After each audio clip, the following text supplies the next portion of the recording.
Hey girl, it's Emily. I'm so pumped to bring you a new program that's been long overdue and that you all have been asking for.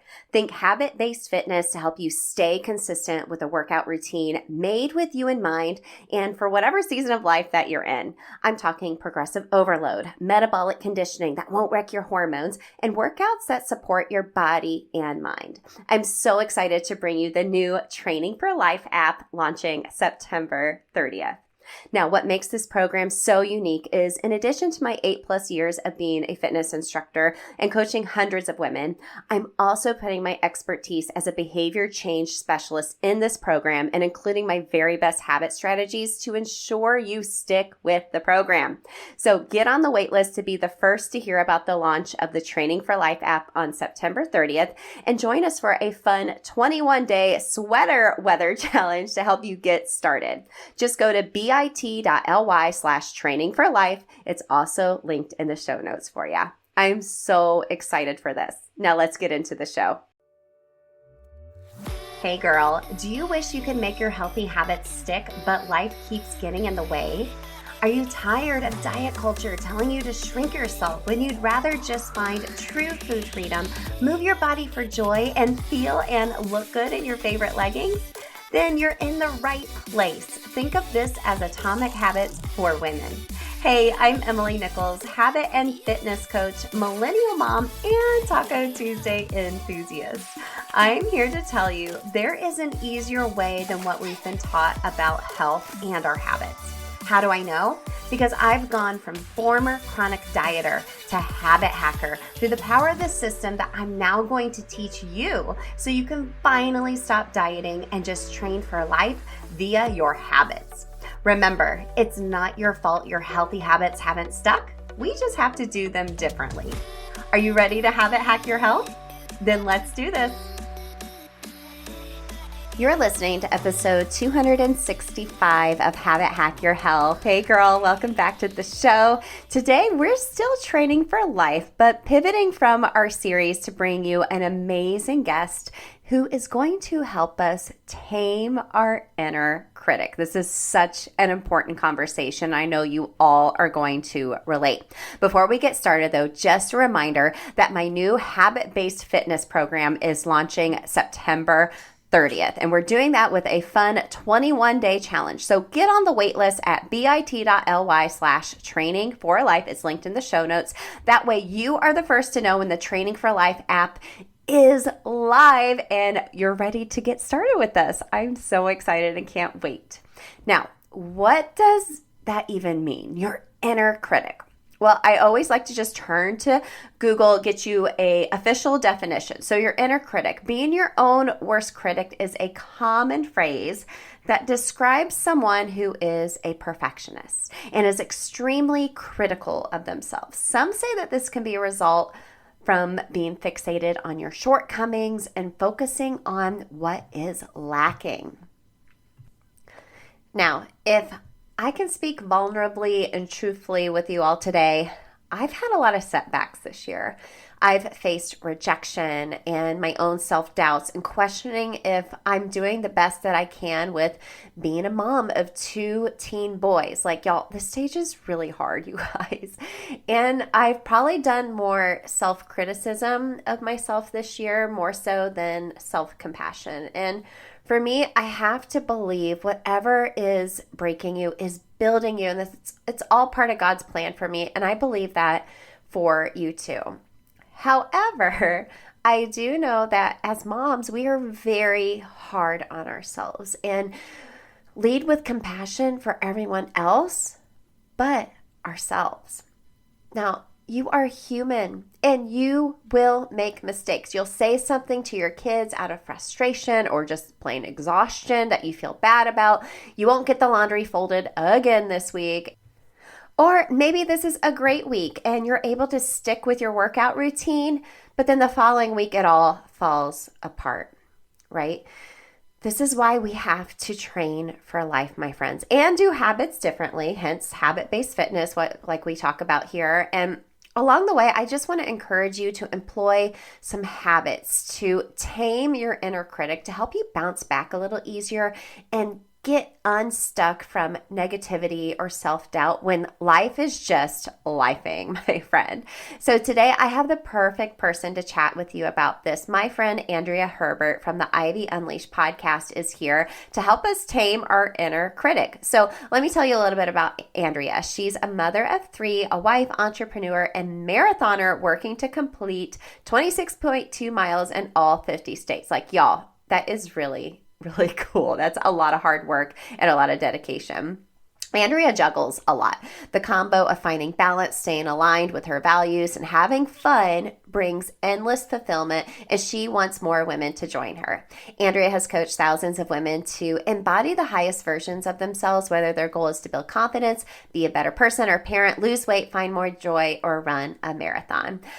I love conversations like this where it just feels so real and raw, and that you could insert yourself into this conversation with me and Andrea too. And girl, we just want to build you up and know that you would do the same for us to help us tame our inner critic as well. If we were all sitting around having some coffee together or some tacos and margaritas, right? Now, Andrea has some great habits for you that you can start implementing now to tame that inner critic. So make sure to have a pen and paper or your notes app or voice memo open, ready to jot down some notes. And make sure to stay till the end. As always, I'll share my three biggest takeaways. Okay, girl, let's go talk to Andrea. Okay, ladies, thank you so much again for tuning in to Habit Hack Your Health. Today, we're going to talk about some mindset habits, which I know this is personally what I struggle with the most. And I know from hearing from you all, this is something we can work on a little bit more to habit hack together. And I have my friend Andrea Herbert here today from the Gold Ivy Health Co. to help us do just that. Andrea, thank you so much for coming on the show. Thank you for having me. I'm really excited to chat about everything habits, everything mindset. I feel like our mental health is everything. So let's get into it. Let's do it. All right, girly. Well, the first question I ask every guest is, what is your favorite habit hack? Something that is just saving your life right now. It can be anything. Right now, it's my whiteboard. And it's funny because I talk a lot about time management and talk a lot about, time is everything and how are we figuring out how to get the things done. And I realized I really hate being told what to do. Like I hate that like authority piece. I didn't have a whole lot of guidance growing up. And so when I feel like I have these rules, it feels really stuffy to me. And so when I look at like a time blocking template and it's 10 a.m., I have to do this. I'm like, ew, I don't want to do that now. Like I don't want to be told to do it. So I've been using my whiteboard and I kind of break it down into like weekly, daily, big Mm, ideas. And I have an affirmation that I have on there. And sometimes I change that up too. But for me, having the flexibility of what are the things I want to do daily, but I don't have to do them in this order. I don't have to do them at this time. And that way I tend to follow through a lot more regularly with it and mm, looking at it, crossing it off. It's super satisfying. So that always saves my life. But when I need to get into like, okay, I'm looking at this board and it's overwhelming and I need to get into my mm, habits, a run is my go-to. Like I get outside, I get my body moving. It just gets me back into that place of knowing who I am, quieting the noise. mm. And I know for me, that's not for everyone, but for Sure. me, that's what kind of resets everything and gets me into that mental health state that I feel like I can, or I feel like I have the energy to look at this whiteboard. I love that you know yourself that well, Andrea. And I actually saw a quote the other day. Before I start any fitness class, I always start with a quote of the day just to try to keep us all focused and me too as the instructor. And it was, an underactive body leads to an overactive mind. Oh, I love that. Isn't that so good? And that's what I thought of when you said, sometimes I just need to go for a run. And it just closes all the tabs you probably have open in your head and clears your mind. Just getting the vitamin D being outside probably helps Yeah, as well. totally. Yeah, I did 75 hard in the fall and that was my biggest takeaway was like, wow, I knew getting outside's good for you, but I didn't realize how impactful it was. Mm, Like it just any stressful day, like any type of movement out there, it would just be such a game changer. And you hear it all the time, but until it's a habit of getting out there, even for 5, 10 minutes, it is life changing. And there's so much that goes into it, but mm. uh, it is underestimated for sure to get For outside. sure. that could be a whole episode in itself. Self outside, right? Okay, girly. Well, tell us a little bit about yourself. What is your story? What has really led to who you are and what you do today? Yeah, well, I'm from a small town in Wisconsin, and I grew up in a family where I always felt like I wanted more. Like I either wanted more love, I wanted more attention, I wanted more guidance, more.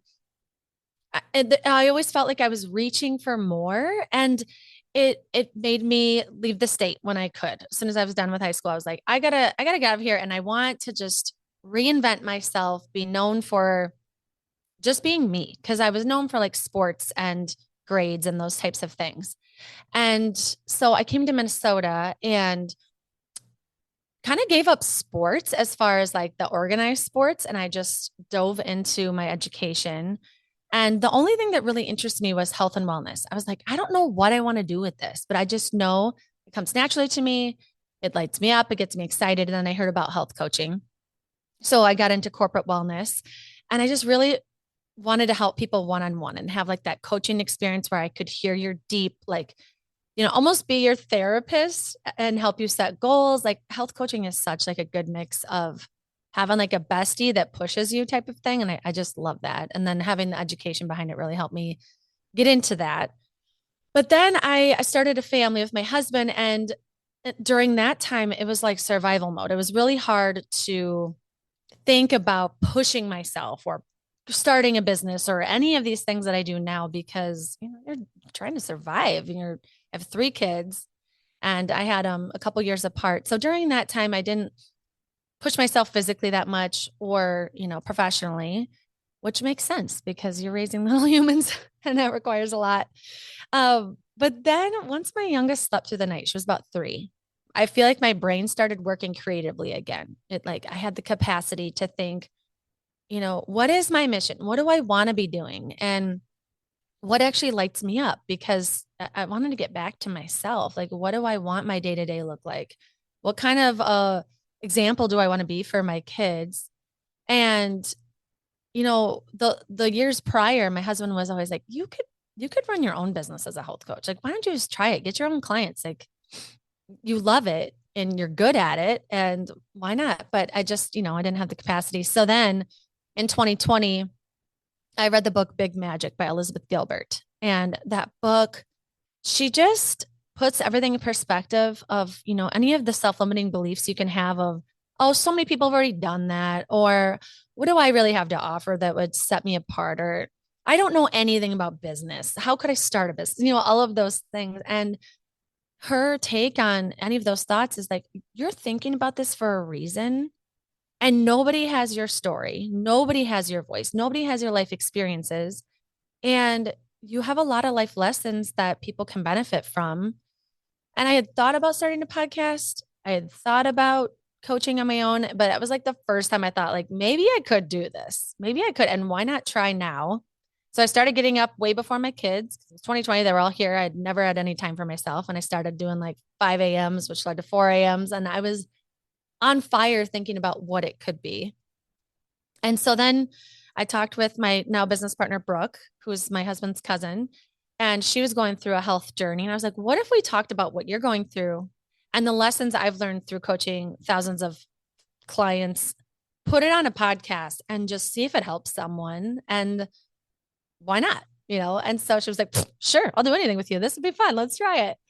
And it started as a health and wellness podcast. It's called Ivy Unleashed.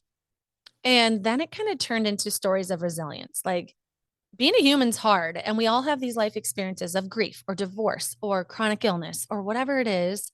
And we started getting people on to talk about how they got through it and like tangibly simplifying health and wellness. Like, how do you take care of yourself? And that's like the main focus of our business was Ivy Unleashed starting. And now we have Move with Gold Ivy, which is a virtual workout platform too, because we're both fitness trainers. And that's where we're at now. We're building this online presence and we have the podcast, we have coaching clients, and that's how I got here. Yeah, I love that evolution of your story and the different seasons of your life, right? But I feel like maybe there was always just someone just whispering in your ear, like, maybe I could, maybe I should. And I feel like when you have that gut feeling or like messages from God or whatever, it's like, okay, I think this is something I need to take action on. But what does that look like, right? Yeah. Yeah. Yeah. And it's tricky because you do doubt yourself. Like that is just part of being a human being, Mhm. especially when you're doing something you've never done before. Of course, you're doubting yourself. And, that inner critic can be so loud, especially when you're starting to try. Like it's messy. It's like, I don't know how to do this. And I used YouTube to learn so many things, or I learned how to give myself grace in the process of, why do I expect myself to know these things? Of course I don't. And I'm not going to do it perfectly, but it's such a mind game. Every day is such a mind game as a business owner, as a mother, as a human being. And if we're tough on ourselves all the time, it's just exhausting. And like, what is the point if we're going to beat ourselves up all the time? Totally, totally. Well, and being in that season of real itty bitty kids, it's really hard. Like you said, you didn't have the mental capacity to even go there. And I'm really glad you brought up, sometimes our inner critic, because I think, especially as moms, ours is maybe a little bit louder sometimes because Sure. all the tabs open in our head that aren't just for us. It's not just like work and paying your bills and like signing up your kid for this. And did I make this doctor's appointment? And oh, here's the calendar and here's this other tab. Not to mention all the metaphorical tabs open in your head at all times about, oh my gosh, the dishes still have to be done. The laundry's done. Like my house is a mess. Did I pull weeds? Because now like it's spring and everything's coming up. It's like, it's super overwhelming. And I'm wondering what your advice would be to kind of tame that inner critic. I think a lot of times as women, we are such nurturing beings. We put everyone else first. We feel guilty if we do something for us, whether it's starting a business or just going for a run by ourselves. There's a lot of guilt and shame around that when really your kids are probably like, yeah, you're a lot happier when you go for a run. Like, Oh, go for on, sure. mom, go on, go on. So how to tame that inner critic, especially as moms, Andrea? Oh, this is a full-time job of taming this bad boy, because when you have high expectations for yourself and you want to live in integrity and you want a big life and you want to be an example, it's a lot of pressure, and we do want to do things well. And I think just thinking like, oh, I'm just going to, try or whatever, you want to follow through. You want to go to bed proud of yourself as a mother, as someone that's making the most out of your life. And I think just acknowledging that we are what we can do is we can give our best. We can show up as much as we can, everything considered, right? We are juggling so many things. Like what you just said, all those to-dos, like that's a full-time job in itself.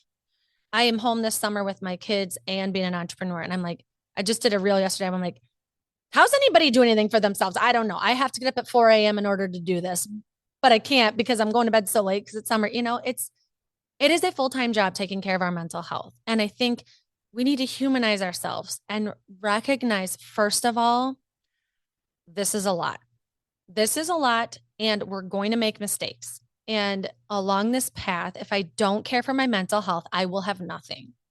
So if I don't weave in grace, if I don't weave in, I have 3 steps in this that I just come back to these 3 steps because they're life changing, and I feel like they save me all the time.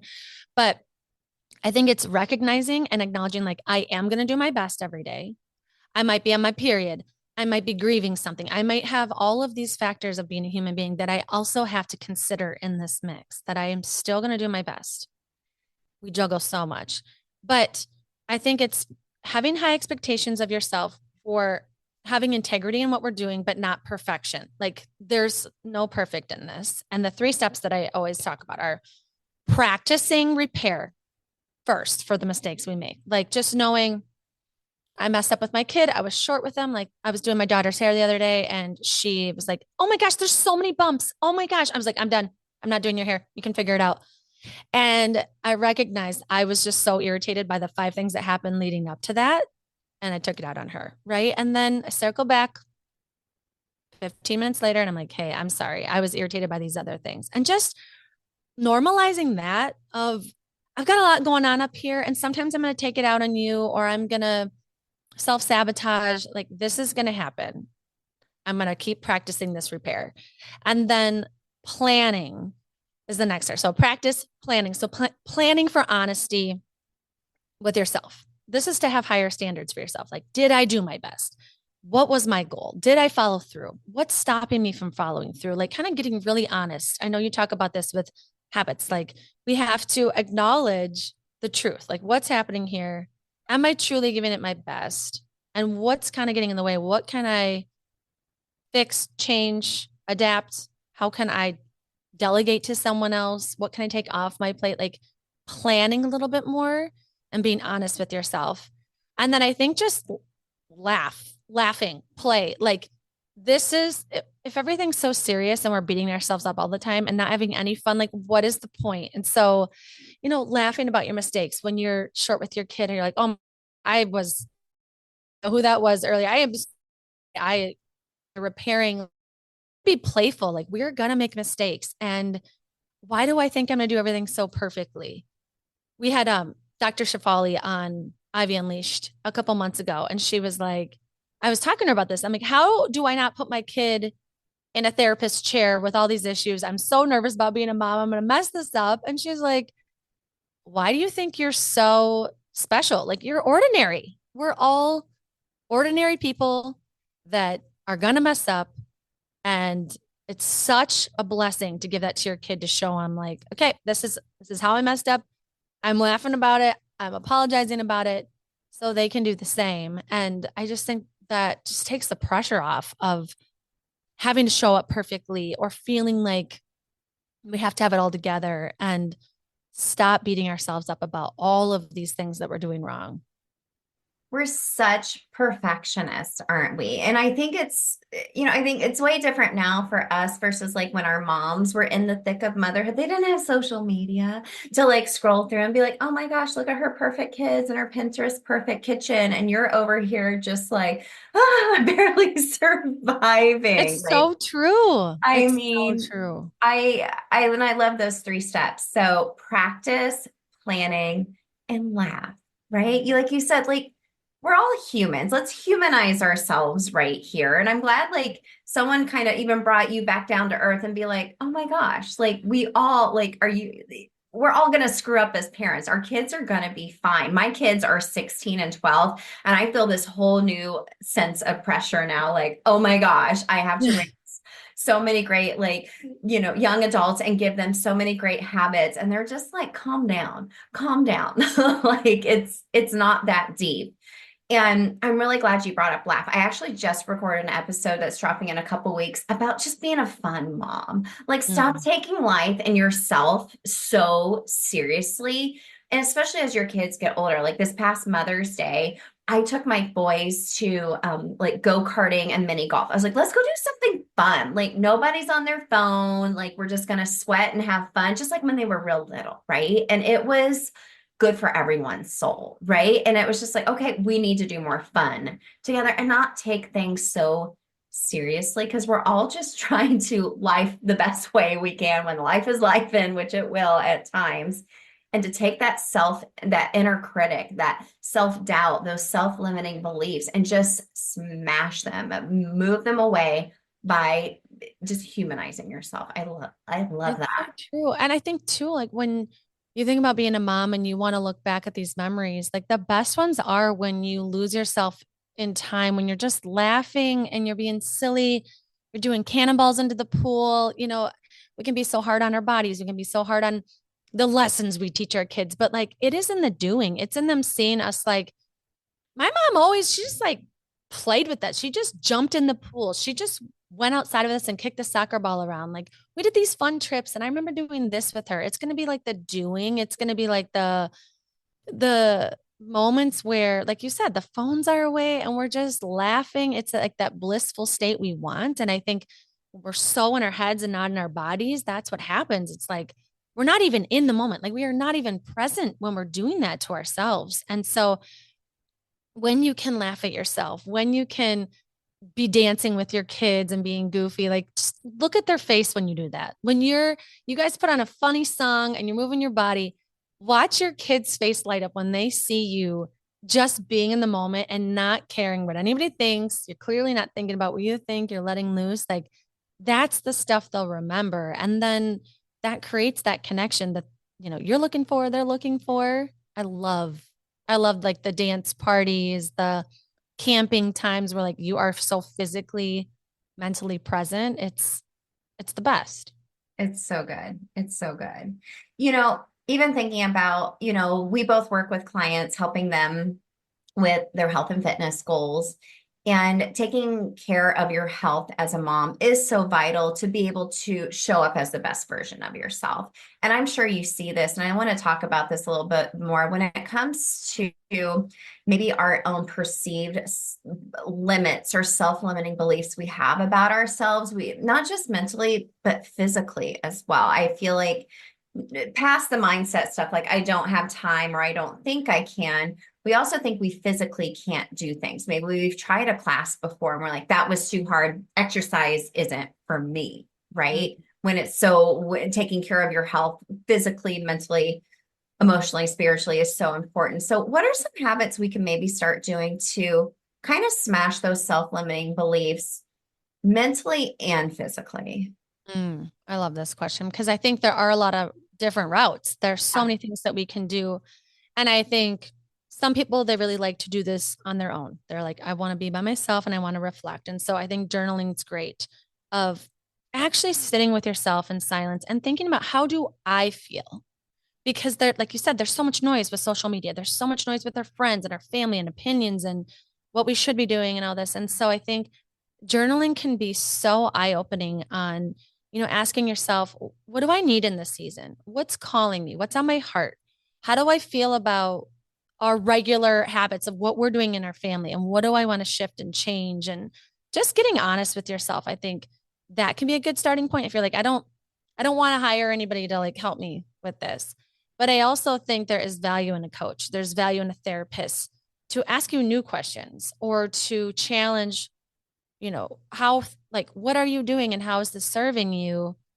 And to have to answer to someone or follow through with someone, like that, I think that is like the quickest way to get some results because then you have that accountability and it's like, oh God, calls tomorrow. I haven't done anything for the month, but I got to figure this out by tomorrow, And then and you don't have to be perfect for them either. Like you're human, but when something's on your heart or calling you, it's because we do want more. We know there's a higher version of ourselves that is hard to tap into, or like we need someone to help us follow through with. And then I think sometimes it's not the mental health piece, it's the physical health piece first. Like sometimes you just got to move. You've got to I think I try and get women to do strength training because that's where I see, okay, this feels hard. I'm going to push myself a little bit and then I'm going to see what I'm made out of. Like I'm going to see, wow, I didn't think I could do that, but I totally can. So it could be doing the same lap you do in a walk, but you walked it faster today. So you time yourself. It could be the strength training where you're lifting heavier weights or you did more reps. Like I don't think I could do 2 push-ups. I did 5. It could be the simplest thing like a plank. But sometimes it takes that physical movement, that physical push that can waterfall into the mental because sometimes our brain's just at capacity and we need our body to show us and teach us things too. Like that's why I love running. I'm always pushing myself with my pace or my distance or something that feels like, oh, could I do 4 today? 4 miles? I don't know. I haven't ran 4 in a while. And then you crush it. And then I just think it shows you, okay, I can do that. I got the endorphins from that. Now let's do the harder thing, whether it's mental health or a different physical avenue. Yeah, it's literally rewiring your brain, like you said, giving you those endorphins, all of those happy hormones where, like afterwards, like I used to run early mornings and I would come home and be like, I'm going to get everything done today. I'm so productive. My kids are sweet little angel babies. Like, let's just have the best day ever. And then on the days where maybe I hit snooze and I wasn't getting up on time and I was kind of sludging through the morning, it was just like, I just can't get anything done. I feel lethargic. My kids are crazy this morning. It's really helpful to do something hard physically. And it's like you said, it doesn't have to be, you know, crazy big. It can be something very personal for you where you're pushing yourself past a limit you never thought you could do and how that impacts you mentally. That's why we always talk about training for life, because I truly believe movement is a way to help you show up as a more patient mom, to show up for your clients, to show up for work, to show up for your friends, and be able to kind of habit hack it in a way where you're creating these small little habits, rewiring your brain, and it just spills over into everything. Yes, I agree. And I think for everyone, like you have to decide what that is. Like, what is it that I know I could probably commit to? And I think I call this my move method, where it's like you need to make a decision where you're like, what is the thing that keeps calling me? I know I'd be more patient with my kids. I know I would feel better about myself. I know I would show up for my job way better if I did this. And I just haven't been doing it. And you just make that decision on it. And then I love acronyms. So O is like optimizing your time. So from there, like, here's the thing, I've made the decision and how can it fit in my schedule? Do I have to move something around? Do I need to talk to my partner about it? Do I need to put it on the whiteboard? Do I need to tell someone for accountability? Like, what is that piece? Because I feel like when you make the decision, it's on the calendar. Like, okay, I've taken some steps already. I can already feel good about that. That's awesome. And then the V is like validating. And this is the biggest piece because as you're making this decision, you're trying to weave it into your calendar. You're going to have negative thoughts. You're going to mess up. You're going to think that you suck at it, or you're going to think I could never do this. Why did I think I could do this again? I failed again. You know, you're going to have all of these thoughts, but validating this is a part of showing up to be this higher version of myself, of trying this thing. I'm going to mess up. It's just like the motherhood inner critic, right? We're going to do things that we like, oh, here I go again. You know, thought I could do it. Why did I think I'm back here again? And it's just acknowledging like this brain is going to go all different directions when we're trying new things. It's trying to protect us from the new, the unfamiliar. And that's okay. Like that's going to happen. You have to keep moving. And then the E is just evolving. Like as you evolve, as you're working towards stepping up your behaviors and stepping up who you want to be, or this stepping into this new identity, like maybe you do want to be a runner. And like that's uncomfortable. You're building your stamina and you're breathing like you've never breathed before. And your body is like, what are we doing? But you're evolving and it's uncomfortable. And you just have to stay on that track of, okay, some of my friends think what I'm doing is weird, but I got to stay on this track. I made this decision because it was aligned with my values. I know it's going to bring fulfillment. I know I want to build my confidence or, you know, fill in the blank. And as we evolve, it's tough. And you have to tap into that conviction of why you started in the first place. And I think bouncing around to all of those, the M, the O, the VE of like, okay, I'm going to make a new decision. Maybe it looks like this instead. And maybe it's in a different spot in my calendar. And maybe this week I'm going to really rely on my friend that is my cheerleader to validate me. And I think as we want to level up, we got to keep circling back to these things that kind of help us stay on the path that we know, like this is the decision I made. And it's for a really important reason. Yeah.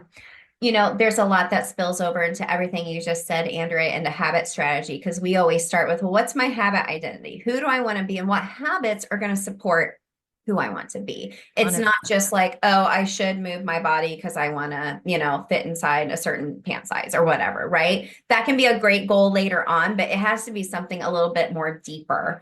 And I'm sure you see this a lot of times. Clients will start, well, I want to be a better mom. I want to do this. And then as they dig deeper into that habit and they're finding ways to make it stick and pivot as life and seasons of life get in the way, it turns into, I'm doing it for me. I feel amazing. I'm leaning into maybe that higher version of myself. And oh, my kids are getting the best of me too, which is a beautiful and magical thing to watch happen. And knowing that once it's ingrained in you, you are able to pivot. Like I didn't consistently move my body until 2015, honestly. And now it's just such an unconscious habit where it's a tab that's not open because it's not like, you know, I don't have a tab open to brush my teeth. I just do it.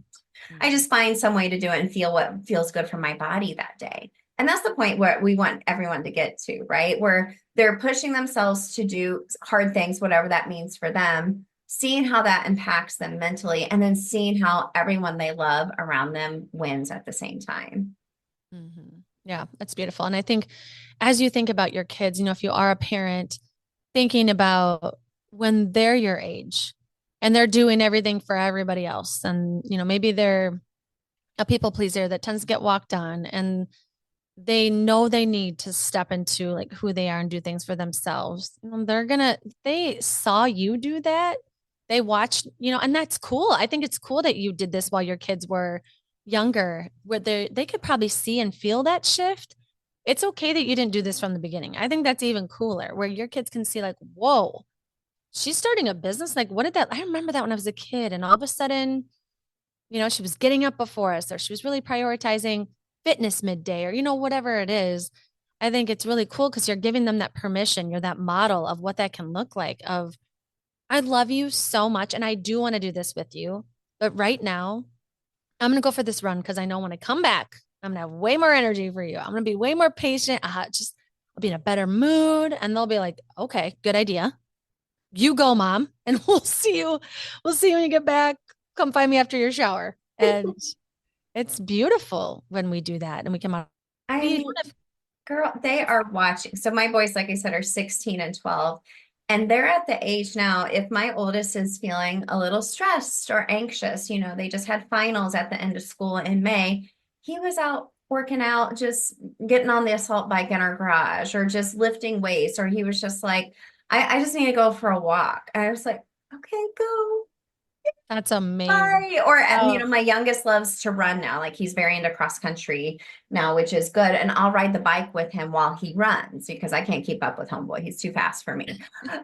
But it's been so cool to like watch those seeds and how they've been cultivated over time. And maybe now as teenagers, they wouldn't listen if I was like, you guys should go work out, but they've watched that, right? They've watched that. They're like, this is a habit I need to do to take care of myself mentally. And I feel good on the other side when I do it. So, and I remember a couple of years after my own fitness journey, they were like, have you worked out today? Like it was a really cruddy day. They're like, have you like worked out today? Maybe you should go for a walk. And I'm like, okay, yeah, bye. I should. So they watch, they see, and it's really cool to watch them on the other side start doing that themselves. I'm internally like, you don't want to make a yeah. big I mean, deal to it's them. a tool in their toolbox when they're not in your house Exactly. anymore. It's like so many people think of it like I have to, or like shameful Mhm. if they don't, or like, Mhm.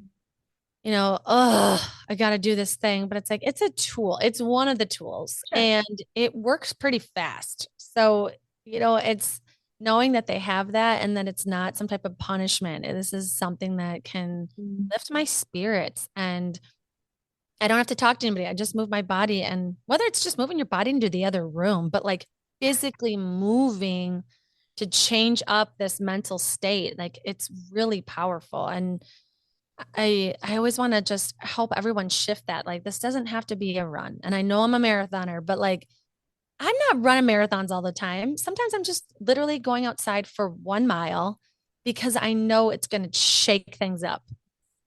And if that's what I have to do to get in a better mental state, like it's better for everybody. Yeah, it's all about those little baby steps. You kind of think of it this way. I know we're overwhelmed by really overwhelming schedules, feeling very overstimulated as well. If you take 15 minutes, if you break that down, that's literally like less than 1% of your day. You can do that. You can do that. And I think what you'll find over time, that compounds over time because you start craving it more and more. And like we said, everyone wins when you do that. Yep. I'll shut up that inner critic pretty quick. That's for sure. That's Yeah. for sure. So, Andrea, thank you so much for this conversation. Where can everyone connect with you and find out a little bit more about you? Well, first of all, I just want to say thank you for letting me in here. I feel like it's such a sacred space to come on someone else's podcast. So I appreciate you having me. I Yeah. love your podcast. I think you're helping so many people. So thank you. And Mhm. if you want to find me, I'm Gold Ivy Health Co. everywhere. So we're on Instagram, TikTok, YouTube, all of the places, Facebook. And our podcast is Ivy Unleashed. That's anywhere you listen to podcasts, Spotify, Apple, all those things. But yeah, goldivyhealthco.com. If you want to come to our website, check us out, see all that we do as well. Super. We'll make sure to link everything in the show notes as usual, ladies. Andrea, thank you so much for coming on this show. I so enjoyed this conversation. Thank you. Andrea, thank you so much for this super important conversation. This was really good for me to hear and to remember to implement some of the habits we talked about today. And I know for our listeners as well, we all have that inner self critic, and sometimes it can be louder And I hope today, everyone listening, you're able to quiet that inner self-critic a little bit more. Is it going to be perfect? No. But I hope after today, you're going to implement these habits Andrea shared with us and give yourself a little more grace along the way, just like you would all the people you love in your life.